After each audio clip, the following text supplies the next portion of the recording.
Silvia Borne, querida, concordou em fazer a entrevista e a gente está aqui agora, eu na Austrália, Silvia na Califórnia, né, Silvia? Califórnia. Isso. E então conversa um pouco com a gente, assim, fala da tua ida para os Estados Unidos, mais que consolidada, né? Com- Faz tempo agora. Como Fazem que 16 anos. é o teu nome, lógico, né? E onde que tu vive e o que que tu faz. Meu nome é Silvia Borne, eu moro em Califórnia, em Simi Valley, e eu sou professor de pré-escola. Uhum. E, assim, três coisas, Silvia, que marcaram a tua transição para os Estados Unidos, para a cultura americana, coisas assim que quando tu pensa sobre essa tua mudança na tua vida, são coisas que te vêm à mente como sendo representativas dessa mudança. Eu acho que, assim, em primeiro lugar, saudades que tu tem, né? Da tua Hum. casa, da tua família, da tua cidade, da rotina que eu tinha lá, né? Da padaria da esquina, todas essas coisas, né? Uhum. E o que, assim, quando eu cheguei aqui, eu já tinha viajado para o exterior, o meu irmão e minha irmã já tinham morado no exterior, então eu tinha, assim, mais ou menos uma ideia o que era tu morar fora. Mas sempre a gente tem as surpresas. Quando eu cheguei aqui na Califórnia, o que mais, assim, me incomodou foi, aqui é uma cidade que gira ao redor do carro, entende? O transporte coletivo é extremamente pobre, assim, né? Não existente. E eu tinha que andar de carro para todo lado, todo lado, todo lado, todo lado. E assim, um tráfego danado, Aham. pesadíssimo. Uhum. Então, isso é uma coisa assim que me deixava assim, louca, sabe? Aham. Não era como no Brasil, que eu ia na padaria, na esquina, comprar um pão caminhando, ou pegava lotação, não sei lá o que. Sim, não tem esse conceito de bairro, né? Com o supermercado do bairro, a padaria do bairro. Se bem que isso Não, também está se desintegrando, assim, no Brasil, a olhos vistos, né? Mas ainda tem mais, eu acho, do que não aí. para, né? É. Isso é uma coisa assim, que foi muito chata. Que eu cansava, ficava super cansada, chegava em casa. Eu logo comecei a trabalhar na pré-escola, numa pré-escola, e fazia aula como se diz, estava aprendendo, tinha uma licença para ser professora de pré-escola, né? Entendi. Uhum. E era assim, um trabalhão, tipo, passava o dia inteiro na escola, ia de noite para aula, e sempre dirigindo, e no tráfego. Foi horrível, assim, Aham. foi difícil. E o que mais, Silvia, que marcou a tua transição? Assim, em termos práticos, é isso. Assim, acho que assim, na escola, na parte do trabalho, eu achei bastante diferente assim, a maneira como tudo ocorre, por exemplo, numa escola, entende? Por exemplo, era uma escola particular, pré-escola, era uma Montessori. Ah, que legal. Aham. É, então, assim, a gente. Primeiro eu comecei como auxiliar da professora, né? Aham. E a gente, assim, no fim da aula, do dia, a gente tinha que limpar a sala. Veja, uma coisa que no Brasil jamais acontece. Jamais, é verdade. É que eu fiquei assim, você pega a vassoura e vai limpar, porque assim, que? É uma coisa que não, no Brasil não acontece isso. Eu achava também bastante diferente que nos intervalos, assim, por exemplo, no almoço, na hora de almoço, todo mundo ia para a sala né, as professoras iam para a sala do recreio, sei lá, né, na cozinha, assim. E a gente, as pessoas ficavam assim fazendo as suas coisas, não tinha assim um papo geral. Como no Brasil, tu vai numa sala de um refeitório, todo mundo está falando, né, os professores na sala É. estão falando do político, ou do vizinho que quebrou o pé, ou da novela, ou É. não sei o quê. Não, era cada um ficava no seu cantinho, umas levavam Quieto. um livro, ficavam lendo, e não tinha aquela conversa, assim. Outros iam pro carro comer, Olha dentro, só, que diferente, né? é. Então foi assim, ai, gente, eu achava que coisa mais estranha isso. Aham, é verdade. Foi, foi bem, assim, E, diferente. e são detalhes inesperados que marcam essas diferenças, né? Eu acho que são, assim, as coisinhas do dia a dia, As coisinhas entende? do dia a dia que vão se somando e vão criando toda essa percepção de outro mundo, né? Outro Aqui na mundo. Austrália me ocorreu agora uma coisa assim boba que eu nunca tinha pensado, não sei se é em toda a Austrália, acho que em cidades talvez maiores, se bem que maior que Brisbane só tem duas, né? Sydney e Melbourne, mas assim, o que me chamou muito a atenção é que as ruas são no escuro de noite, não tem iluminação. Ah, aqui também é assim. Eu acho tão estranho, assim, porque é um breu, entendeu? É. As pessoas acendem a luz das casas, Só, né? é. Mas aquela É. coisa, assim, de iluminação da rua, poste com luz, do jeito que a gente tá acostumado, Aqui só nas ruas principais. tu vê, Né? certamente, aqui também, né? Mas nos bairros, na parte residencial, né? Não, é bem estranho também. É, e são tantas coisas assim, né, que a gente não espera. É. Né? E Tem Silvia, muitas coisas. e com relação ao inglês, bom, tu já era falante proficiente de inglês antes de ir para aí, que aliás é o motivo da gente se conhecer, né? Mas de qualquer forma, a gente sabe que quando a gente está no dia a dia ali usando o idioma, a gente percebe uma série de coisas que não sabe, uma série de Muitas. Né? desconhecimentos. Então, eu queria falar um pouco sobre isso. Como é que tu te sente em relação, como é que assim, o que foi difícil, o que foi fácil, até hoje se ainda acontece, nessa relação com a outra língua, com a língua inglesa. Eu acho que agora, como eu casei com um americano, então nesse momento agora eu tô bem, assim, tranquila em relação à língua, né? Mas no começo eu acho que foi, assim, difícil. Por exemplo, o telefone. Tu atendeu o telefone e alguém te perguntar uma coisa e tu não entender bem, a pessoa pede para te soletrar, ou então tu tá dando uma informação, a pessoa pede para te soletrar alguma coisa, e tu fica assim, ai meu Deus, como é que se escreve essa palavra? Eu tenho que soletrar isso, não sei. Aham, aham. E acho que o telefone é uma coisa assim que eu no começo tive bastante dificuldade, assim, sabe, de falar, né, com a pessoa. Depois, deixa eu ver o que mais. Acho que agora, agora tá, sei lá, tá tranquilo, assim, né? Uhum. Bem mais tranquilo. Outra coisa que eu acho que assim também é bem Silvia, difícil. levanta um pouquinho o teu iPad para isso, tá? Porque tava muito baixa a tua imagem. Agora sim. Tá? Tá. Outra coisa que eu acho difícil são as descrições. Eu acho que a língua inglesa tem muitas palavras para escrever, né? Situações e adjetivos e tudo.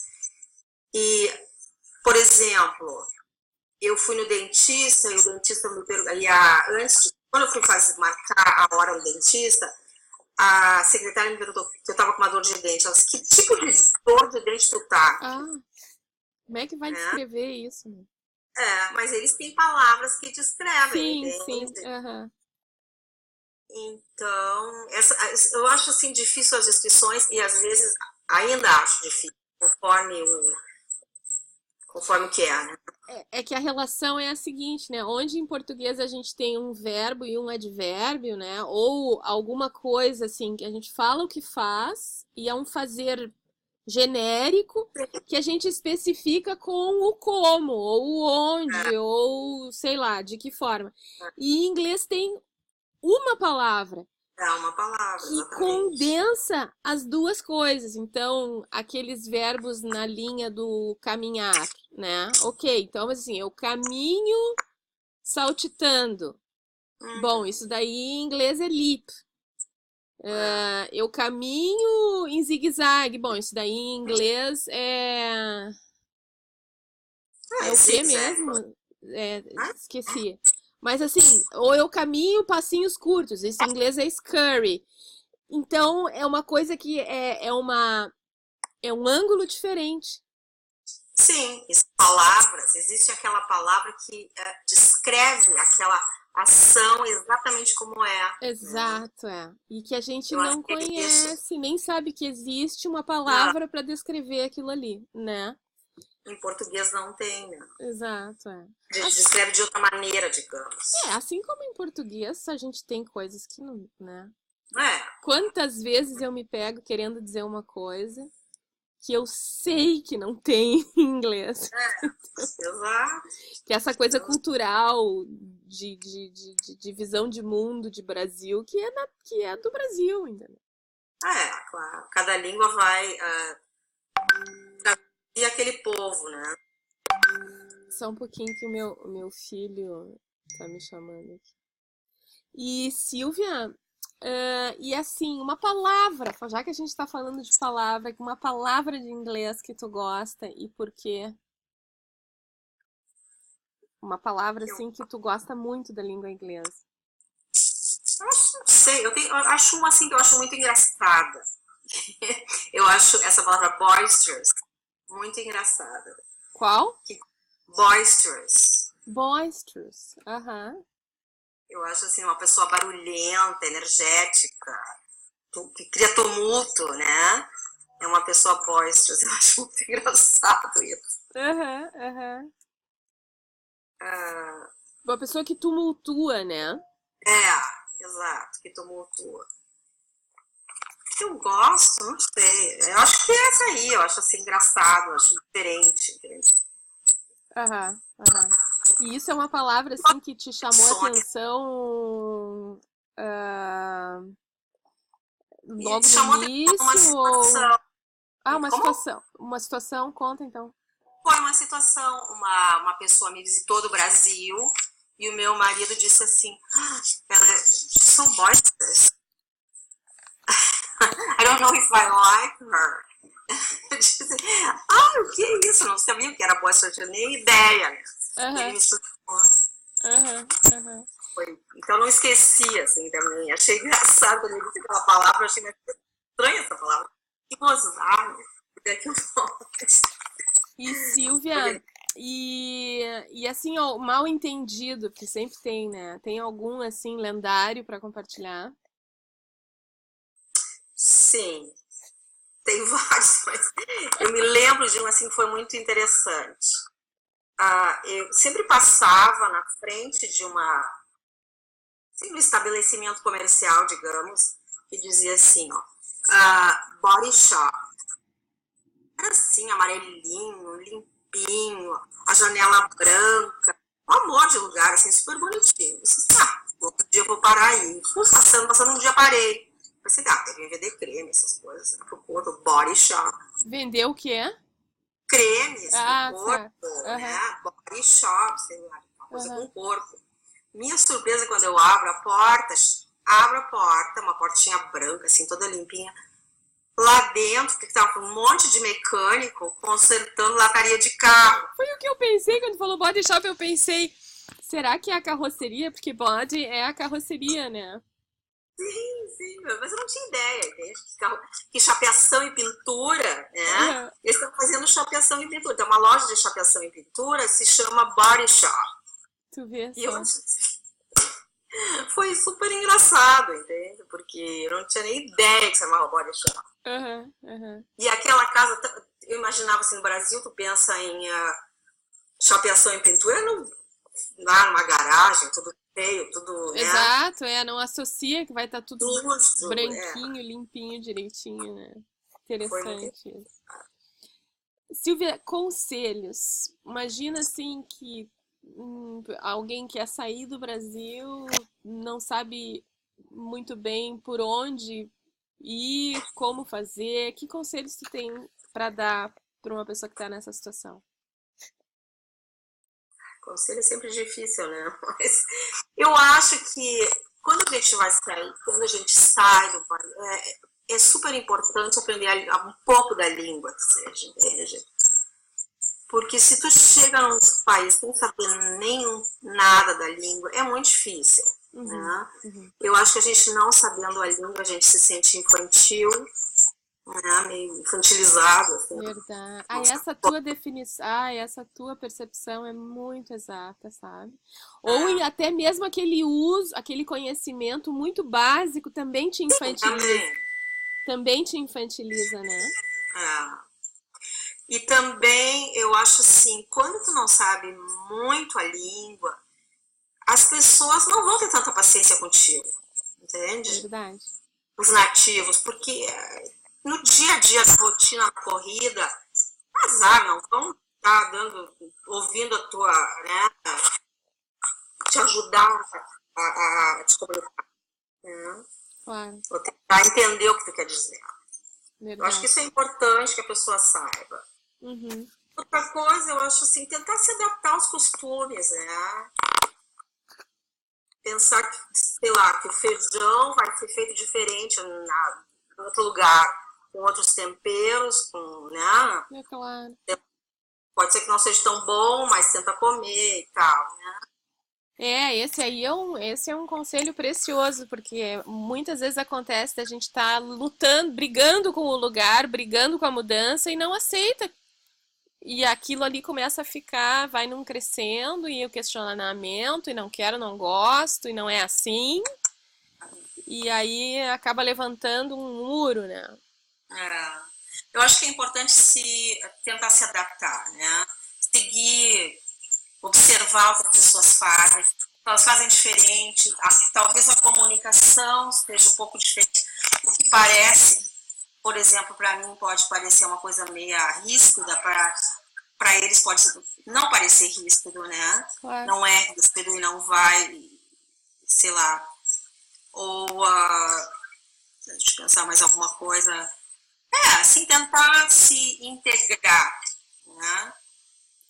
E o jeito de se integrar é aceitando as coisas como elas são e não querendo... aceitar como né? Exato. Não vai dar certo. Se eu ficar pensando, não, mas no Brasil era melhor por causa disso e isso, ou o Brasil não sei o quê, não vai dar, entende? Então tem que, olha, aqui é diferente, não é menos nem mais, é só diferente, né? Exato. E eu tenho que aceitar para me integrar, senão não vai dar certo. Né? Claro. Silvia, mais alguma dica, assim, mais alguma coisa que seja importante, que tu queira compartilhar, que tu acha que as pessoas têm que ter em mente nesse processo de mudança, de saída do Brasil? Eu acho que é importante também trazer um dinheiro, né? Quando as pessoas vão se mudar. Às vezes vai precisar, né?